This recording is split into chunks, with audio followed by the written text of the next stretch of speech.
from the start. Yeah, you're totally right on that one. By the way, Aloha's usually right, so I don't even know why I said really. I should have just said okay. Okay, so got a couple of things running here. We want to do this actually from the start.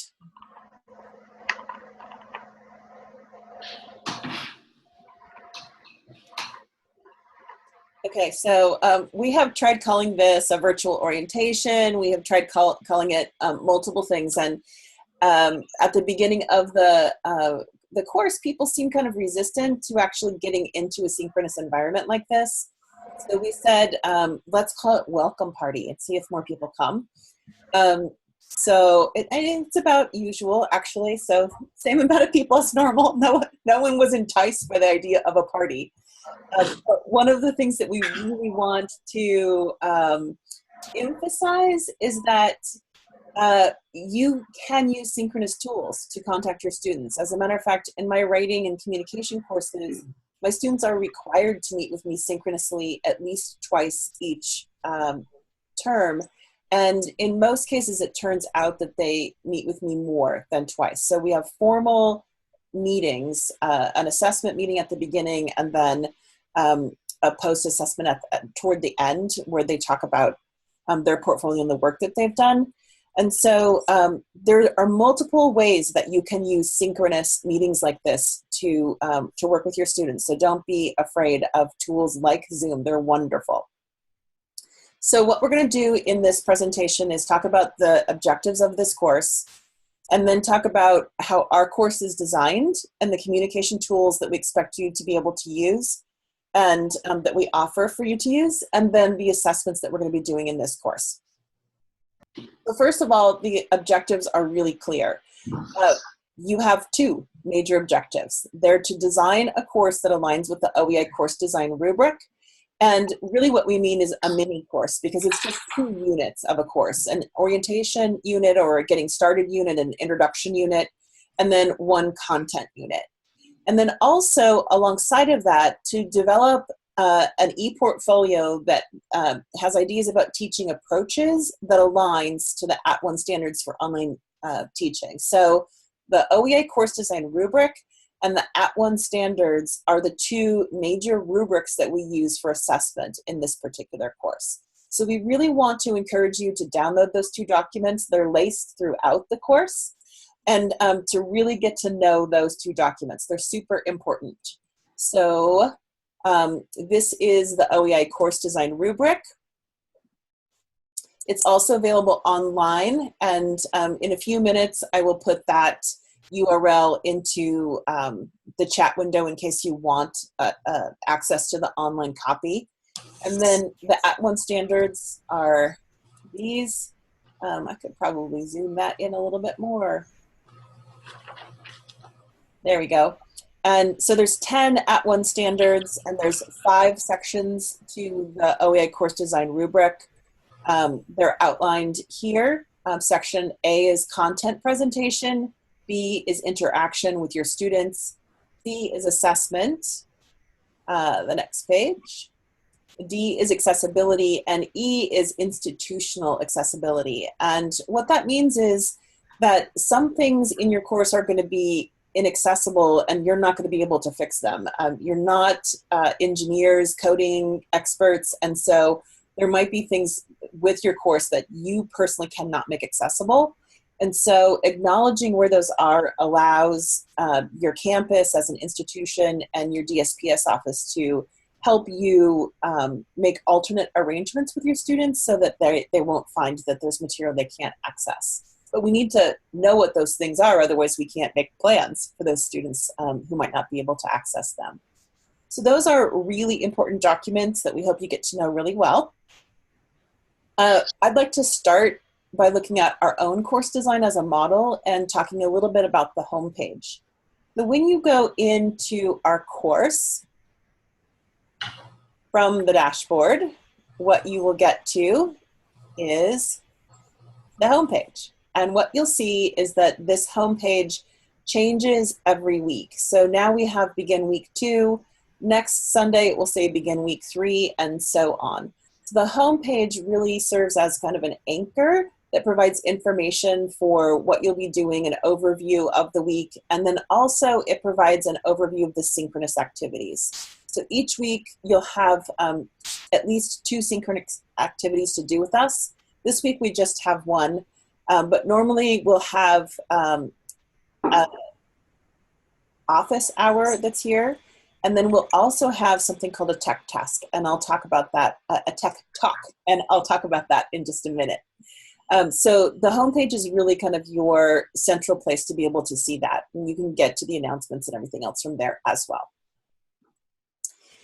So what we'd like you to do is pay attention to that homepage. Look at how it's changing, look at what is the new material, and then look for those office hours and tech tasks. It should actually say tech talks, to help you kind of orient yourself to the week and see what is available for you during the week. Another thing that we want you to pay attention to, though, is the modules. So when you think about Canvas, modules are empty buckets that hold all of the content and activities for a given period. It could be a 1-week period, it could be a 3-week period. You determine how long a module will go, but the module is the container, and then you put all of the rest of the activities in that.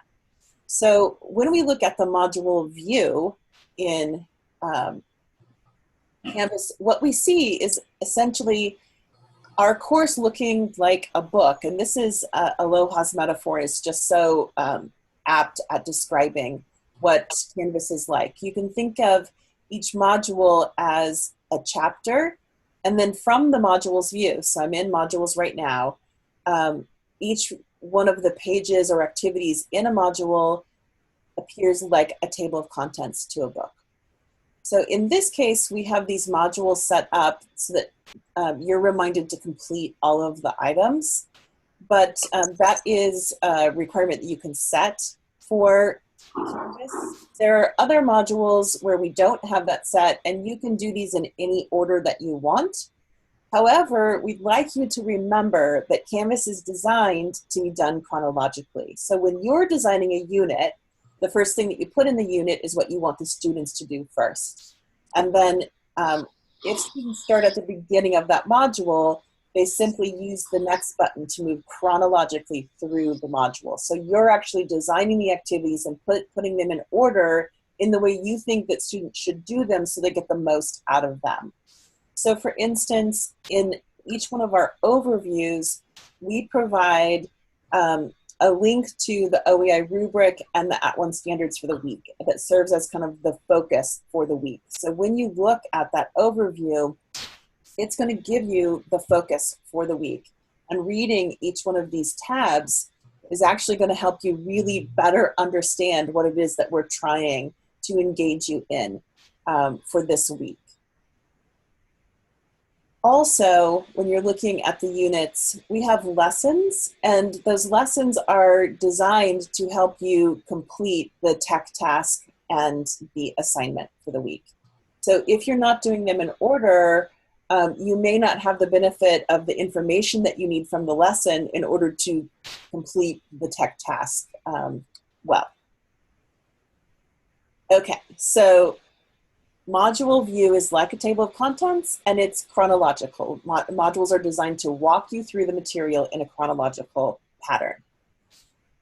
I also want to talk to you a little bit about sandboxes. So this week you are setting up a sandbox, and then you'll be sharing the URL to that sandbox with us.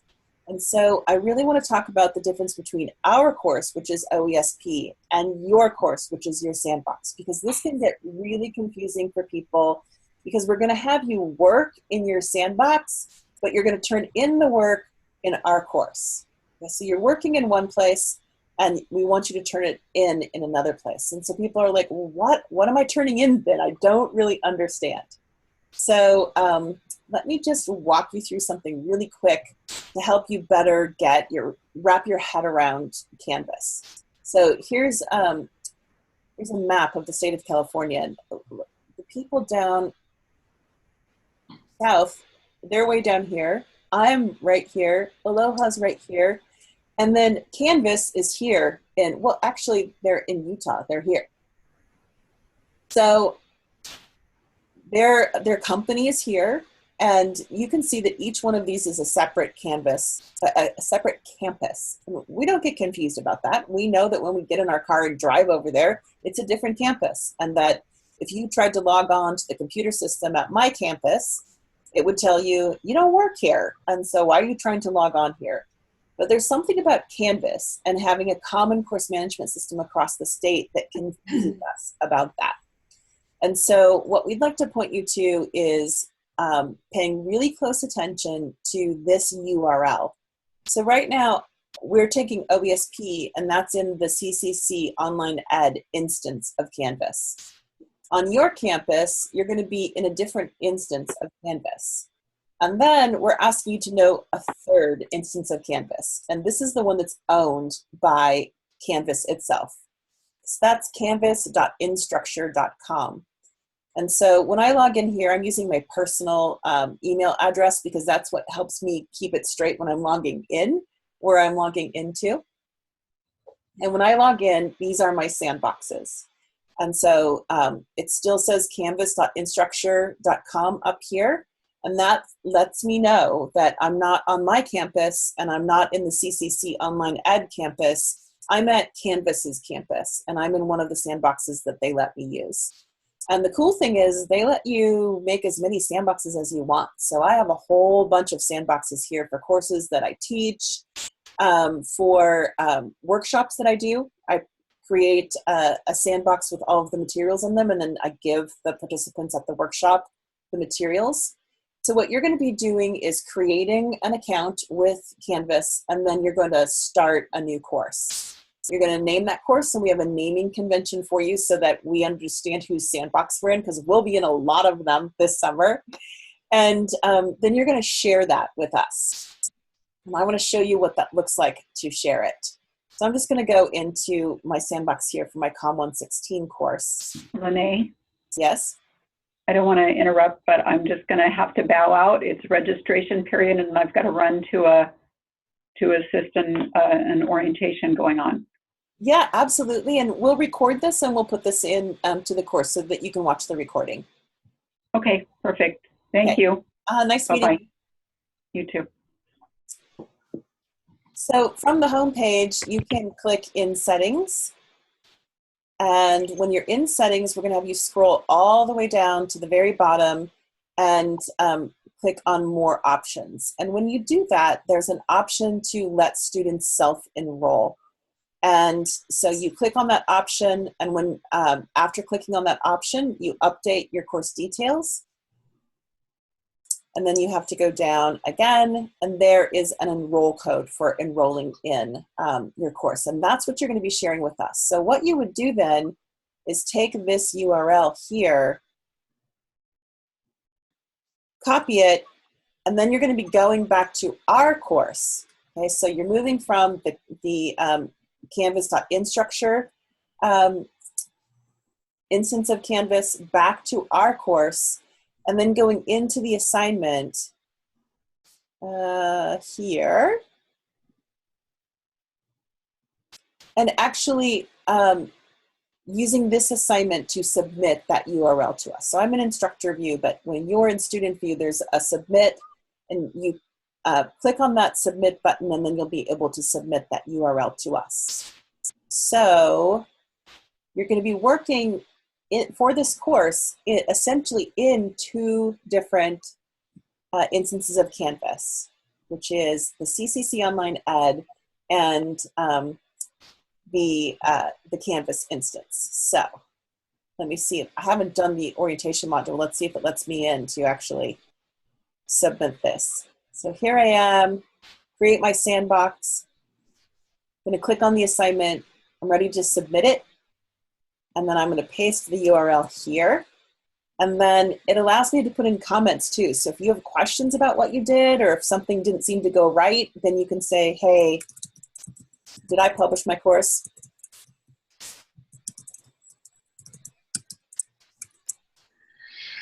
And then when you submit the assignment, we'll be able to see those comments and respond to you as well. Here's those comments right there. Okay, so are there any questions about those two different instances of Canvas and what the difference is between our OESP course and the Sandbox course? Okay, we'll move on then. If you think of any, let us know. Okay, so everything is not easy in this course. We actually hold a really high bar for you, and we're going to really push you to do some technical tasks and some work with your content that might be difficult. And so we just want to remind you over and over again that we may hold a really high bar for you, but we're also here to support you in so many different ways. So the first thing that I want to do is remind you that you set your notifications for Canvas. And this means that you set what you want to come to your email box or to your phone or something like that. So you don't have to come into the course to get all the information. We actually can push things out to you depending on how you set up your notifications. So if you haven't done that yet, please do that. We send out announcements about twice a week. We try to do one at the beginning of the week and midweek. And the announcements are really tailored to the work that we're doing that week. So we've been teaching this course for going on 2 years, 2.5 years now, and we've learned a lot through teaching the course. And so we can anticipate some of the issues that you might have in the upcoming week, and we try to let you know in the announcements. So please do watch the announcements. We sometimes put video in the announcements, which means if you're getting the announcements on your phone, you won't be able to see the video. And so you'll need to go back into the course in order to be able to see that. In addition, we have the Q&A forum. We try to answer Q&A forums every single day. And sometimes your peers will get in there and answer it even faster than we can. So if you have a question about the way the course is working, the way Canvas is working, then please feel free to post them in the Q&A. Also, we strongly encourage you to use the comments on assignments. So if we grade something and you're not quite sure why we graded it the way that we did, feel free to send back a comment and we'll answer you, because I get those comments via notification. So I know almost immediately when you put a comment on an assignment. And then finally, we want to tell you about two really, really important synchronous activities. That's Tech Talks and Office Hours. So Office Hours are designed for you to ask any question that you have about our course, about designing in Canvas. They're really an hour for you to get one-on-one help from people who have been designing a lot in Canvas. And then Tech Talks are a 15-minute presentation designed to help you with something that we're doing that week. So a technical task that we're doing that week. They're focused on learning Canvas, but they're also not just about what the tech task is that week. We try to give you extra clues or extra tips or extra techniques that will help you with other things that you want to do too. So they're building on the technical task of that week. And it's 15 minutes that we encourage you to work alongside of us in your own sandbox. So you're trying it as we're talking about it. But then there's also 45 minutes for you to ask whatever questions you want. And this is just like any other course. Think about your students. It might be quiet for the first 10 or 11 weeks of your course, and then all of a sudden final projects are due, or the final is coming up, and all of a sudden there's students in a line for your office hours. The only thing that we can tell you is don't wait until the end to meet with us. We have these 2 hours every single week, and we really do want to meet with you. We love talking to you. Like Aloha said at the beginning, you give us as many great ideas as we give you. And so, we need you to come to our office hours and Tech Talks so that we can steal your good ideas. And it's just a really, really powerful way for you to get comfortable with the technology. So oftentimes we have people say at the beginning of the course, this is so frustrating. I don't understand the directions. I spent 45 minutes working on this and I still couldn't get it to work.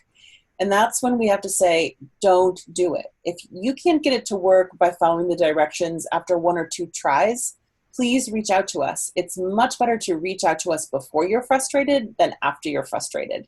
So don't let your frustration level get that high. Reach out instead.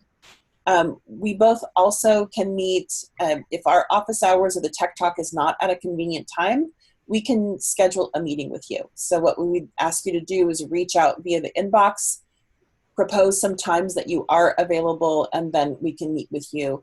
And I like to meet at non-standard times as well. I often work on Saturdays, and I often work very early in the morning. So if you want to meet before you go to work for the day or first thing in the morning, we can do that too. So just, we cannot remind you enough to reach out and ask us questions. Don't get frustrated. Don't allow yourself to get frustrated. We're here to help you. I want to talk a little bit about the assessments in the course. And so we have a variety of different types of assessments. There's lessons, tech tasks, assignments, discussions, and reflections. The lessons are done in soft chalk. They're interactive.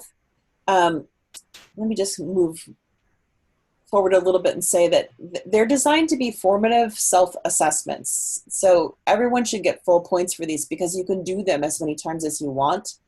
But we found that faculty are pretty much like other students, and when you are crunched for time, then you're more likely to guess at the assessment so that you can get the points than you are to read the content and absorb the content.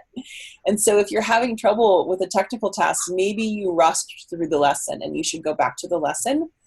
And if you can't figure out how the lesson corresponds to the technical task or to the assignment for that week, just let us know.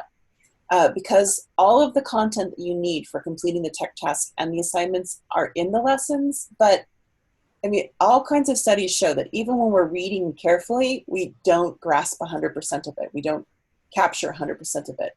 So there's no problem with saying, hey, look, I read this through and I still don't get what we're trying to do. And then just remember that there's unlimited tries. So you can do the lessons as often as you want to. In order to get the score that you want or in order to practice at the assessment. Tech tasks are a little bit different though. They also have unlimited tries. We want you to resubmit your tech task, but they are graded either complete or incomplete. So it's all or nothing. And tech tasks are really centered around Canvas skills. You do this work in your sandbox, but then you come back to our course to let us know you've done the work. We're not in every single one of your sandboxes every day, and so we need you to provide the URL of where you've been working so that we know what to look at, okay? And so if you didn't complete the tech task, then you're going to get an incomplete. Even if you got 9 out of 10, you're going to get an incomplete because we want you to be absolutely perfect on that. There's a specific set of Canvas skills that we want you to master. When you have completed a tech task and you get that completion, then you'll see a checkbox in the grade book. You still get points for it, but the check says that it's complete, and that's how you know that it's that you're ready to move on to the next task. If you're frustrated with a tech task, please reach out. We're happy to help you, and some of them are really difficult. One of the first things that we do is make a content page accessible, and the threshold for accessibility is 100%. So we'll look at every single detail and we'll make you keep doing it until each detail is done so that you know how to create an accessible content page. So don't get frustrated by redoing it. That's actually how you learn all those little details and how you practice them.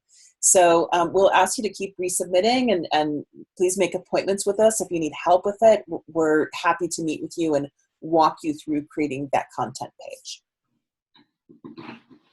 Assignments, on the other hand, don't necessarily need to be resubmitted. So even if you don't get full points, for some reason, working with faculty, everybody wants 100%.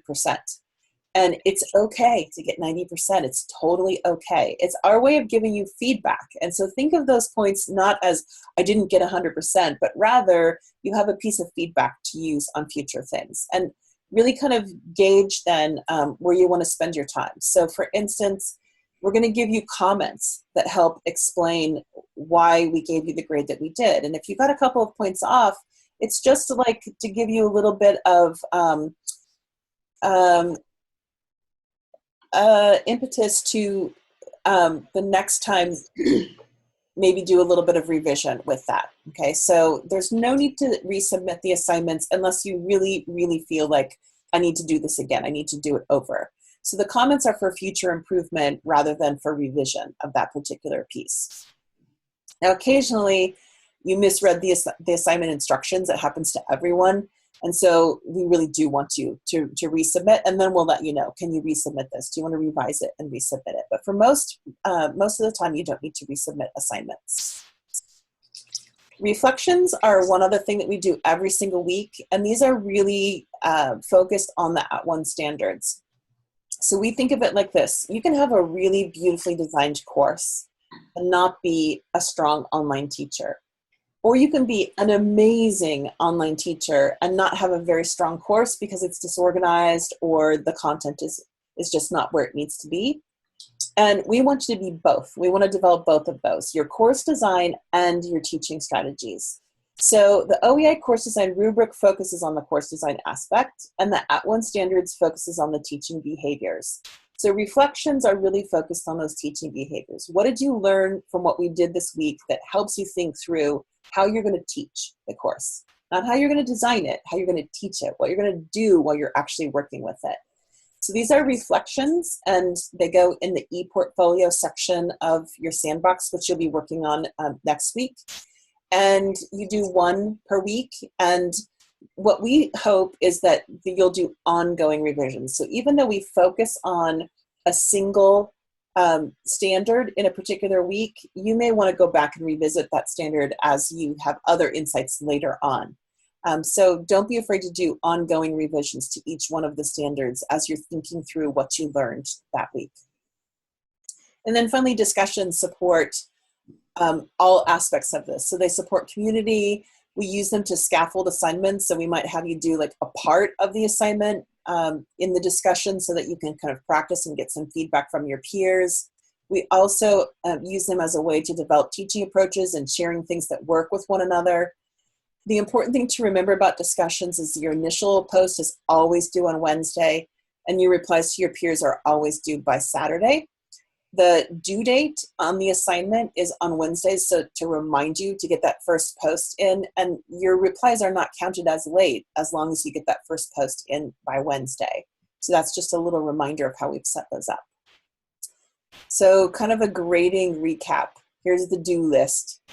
Check the instructions and rubric carefully. On many of the tech tasks, we have like 4 or 5 steps that we want you to do, and each one of them has a section in the grading rubric, and if you miss one, it will be incomplete and you'll have to redo it.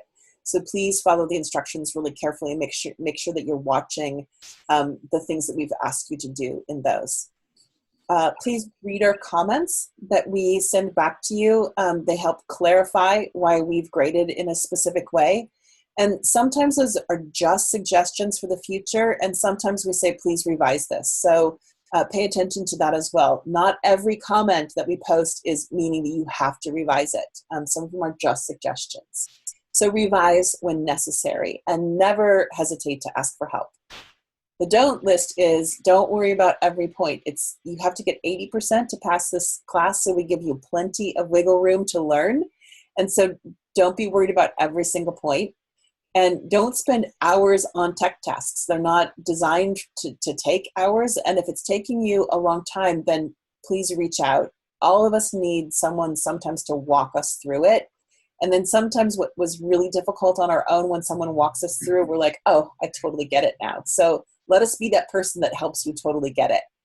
And don't allow frustration to build. It actually closes off your learning ability. And so we want to kind of prevent that before it sets in. And don't revise for every point.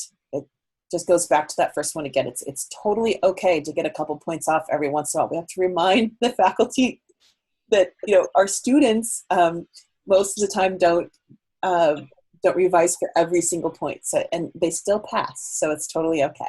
And Lene, I just want to add on to that nowhere on when you finish the class, on the certificate of completion that you get for finishing the class, it does not state what your grade was in the course, okay? So nowhere will it say that you got 100% or that you got 90% or that you got 81%. So really, you're the only one who will end up knowing, you know, the exact number of points that you scored. Just throw that out there. Yeah. So, and that was perfect timing because now I get to hand it over to Aloha and she's going to walk you through the certificates and then those end products that you create. Okay, so I'll just keep your screen sharing for one more minute, Lene, talking about certificates, and then maybe share my screen if that's okay. Yep, absolutely. Okay, so I was just talking about the certificate of completion for the course, and as you probably already read in the course guide, in order to complete the course and earn the certificate of completion at the end, you just have to finish the course with an overall grade of 80% or better, as we were just stating. But you do have to actually submit everything. You can't just submit all the way up to 80% and then be, I'm done. I'm not going to submit the remaining 20% of assignments. No, the idea is like submit everything and with an average grade of 80%. And then that would be the first thing. So everybody is going to get a certificate of completion, right? And then on top of that, you can also choose to go for the certificate of achievement, which is completely optional. And in order to do that, at the end of the course, in addition to completing, you're also going to present your sandbox to your facilitators and or a reviewer, an OEI reviewer. So you have to do a little bit more work at the end for the certificate of achievement because you're going to have to go back into your sandbox and actually make sure that everything aligns with the OEI course design rubric. So think about if you want to do the certificate of achievement or not.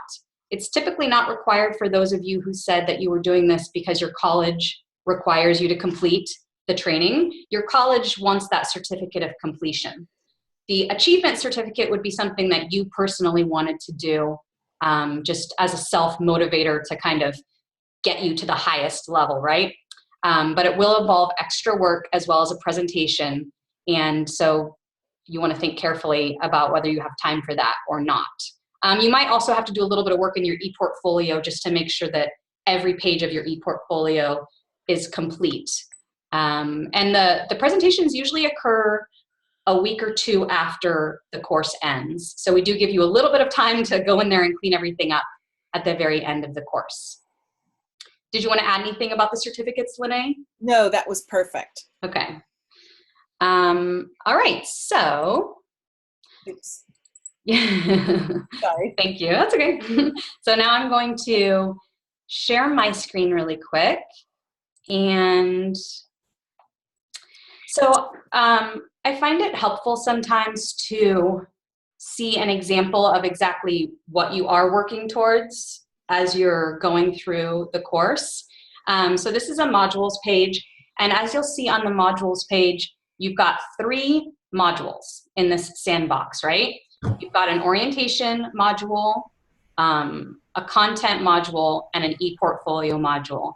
And that is what you are creating in OESP. You're not being asked to develop a 16-week course with everything done on it. It's just, that would be way too much work. So actually what you're aiming for is quality rather than quantity, right? So you want a really fully developed orientation module. We're going to spend a lot of time on it. And then you're going to develop a content module of your choice. In this sandbox that I'm showing you, it's module 4, okay?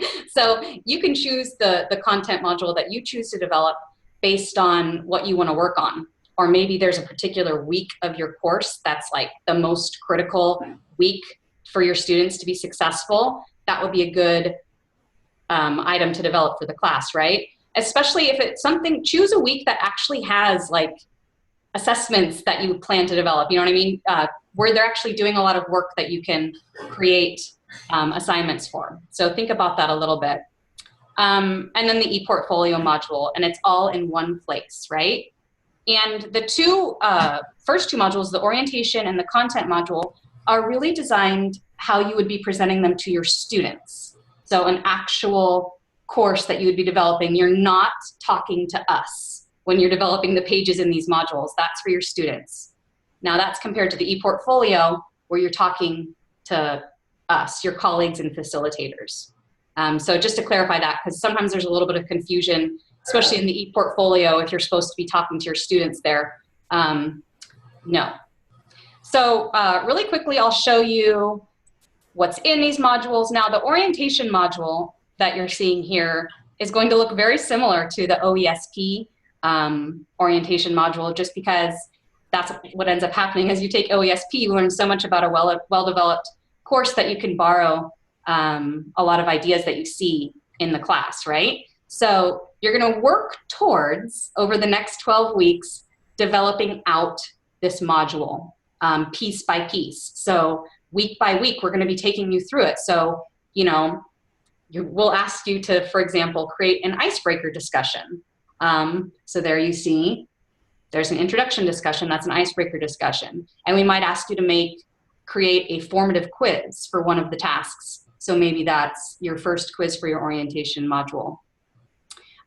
We may ask you to make an accessible course policies page. And there you'll see that that's a piece in the module. So without you even knowing it, as you're working through the course, you're step-by-step filling out your modules. And then the content module works the same way. We're going to ask you to create, for example, a collaborative assessment at some point. And in this example, they have a peer-reviewed submission, and building some lessons that might include video or images will also be part of tasks that we ask you to create. And that is an example here. So I also wanted to point out something that is initially very confusing about the sandbox, and that would be the ePortfolio and how you actually logistically make this happen. So let me show you an example ePortfolio page. I'm going to just choose standard 2. So a lot of people ask, where do you paste your reflection on the ePortfolio page when we ask you to do it? So this week you're going to be creating this ePortfolio module. It's going to have all of these pages that have content on them already, okay? You're going to see the text of the teaching standard at the top with some bullet points, and then you'll have a section that says, you know, what pedagogical issues does this address and which artifacts. And so when you're writing your weekly reflections each week, you're actually going to paste them or type them right into this page. And you can delete whatever content is already there and just paste right over it with your reflection. So your reflection is what is on the ePortfolio page, right? That is what we expect you to put there. And the artifacts are simply, I guess, another word for saying evidence. So what evidence do you have that illustrates your understanding of this standard? Now, at first, that's going to be kind of hard because you don't have a lot of evidence developed yet.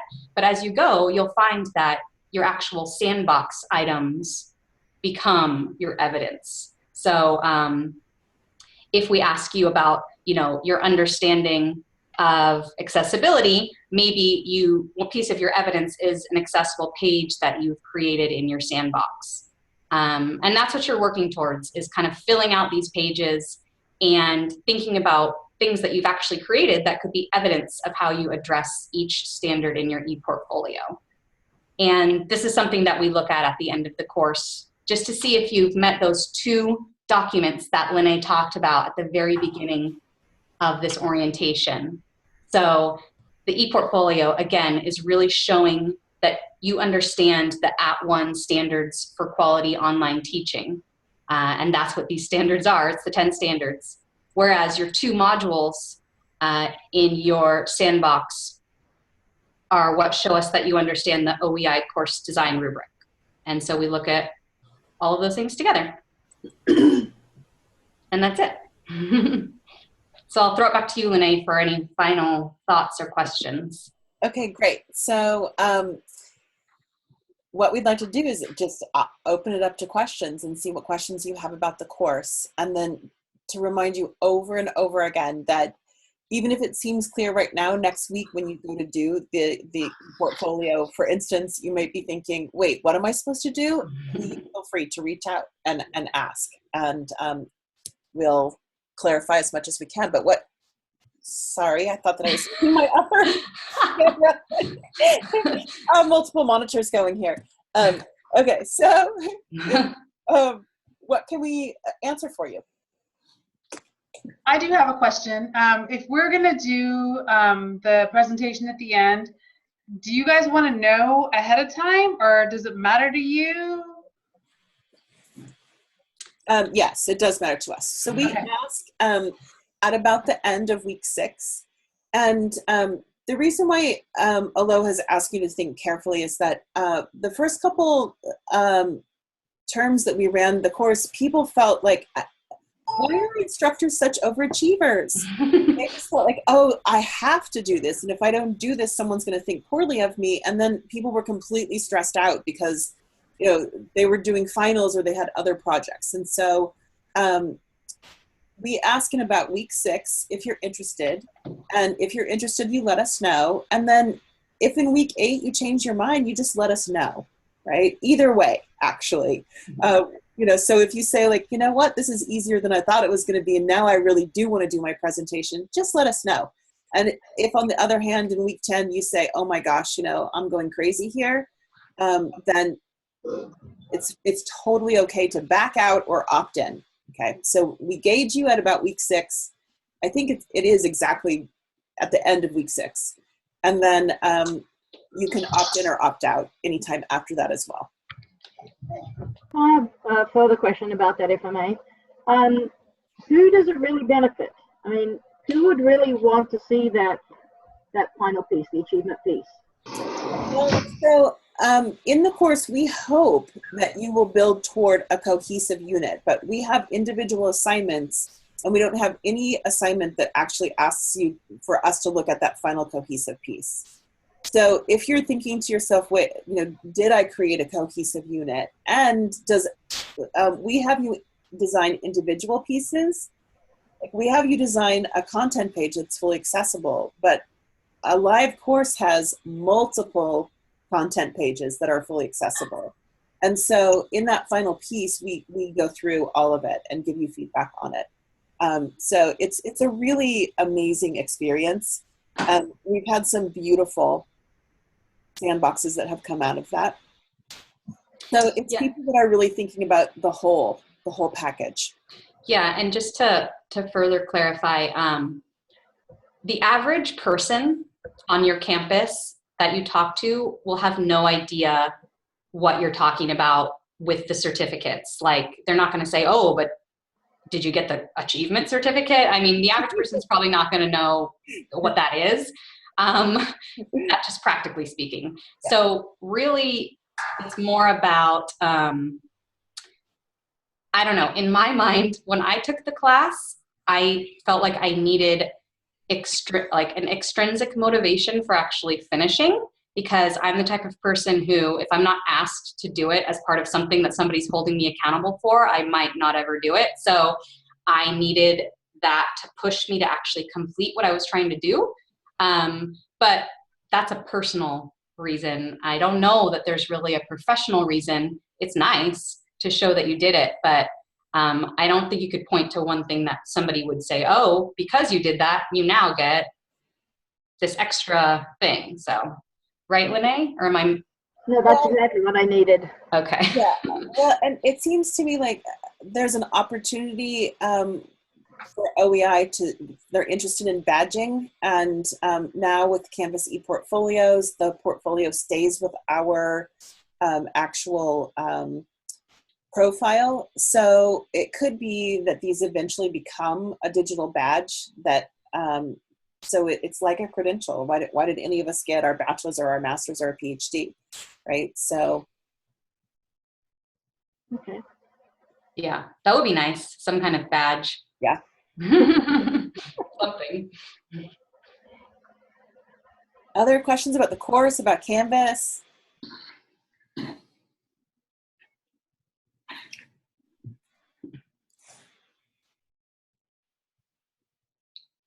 Just sounds like a scary amount of work. You know, when you're at the beginning, I always tell my face-to-face students, I worked in a first-year program for a long time to help students develop study skills and critical thinking and writing skills. And on the first day of class, I didn't go to college until I was almost 30. And so I couldn't sleep the night before classes started. I was always so excited to get to my classes. And then at the end of the day, I'd have all these syllabi, and I would go home and look at them, and I'd think to myself, oh my gosh, I can't do this. This is so much work. Or this is the semester that I'm going to drop out.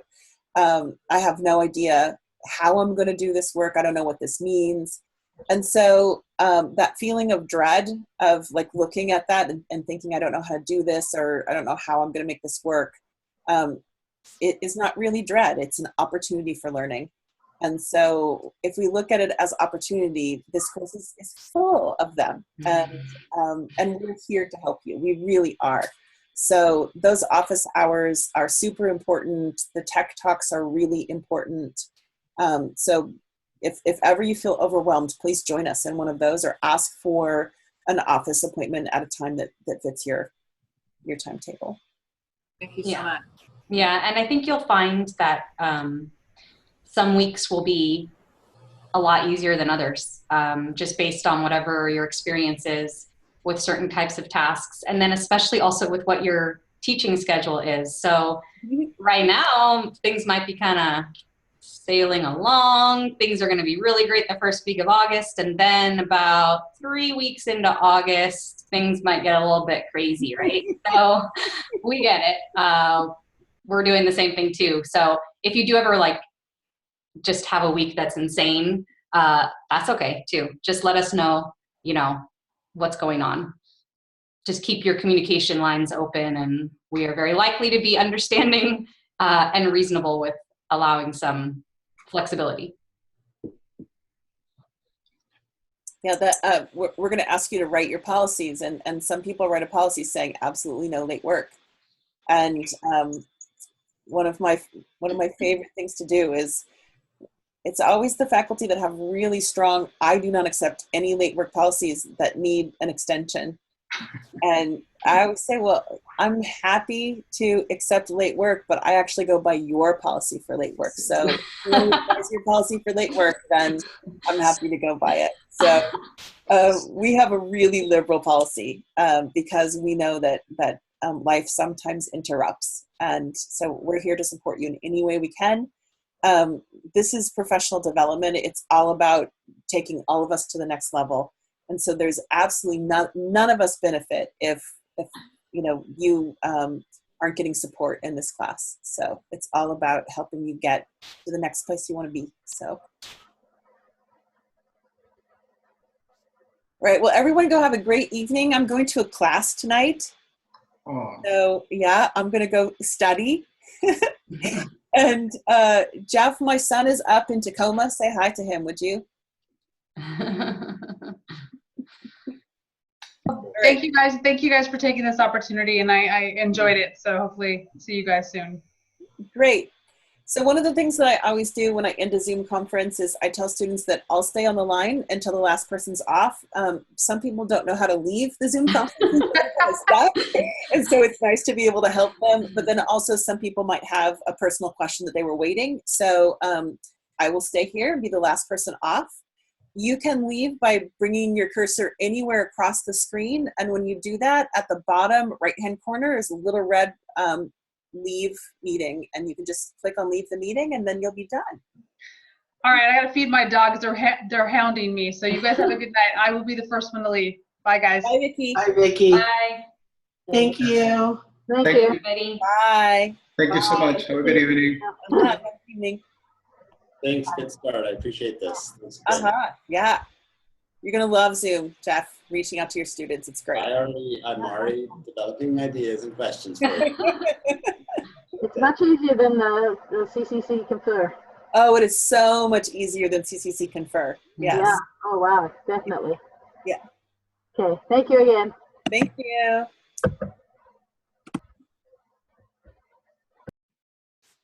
And Carol, are you still on?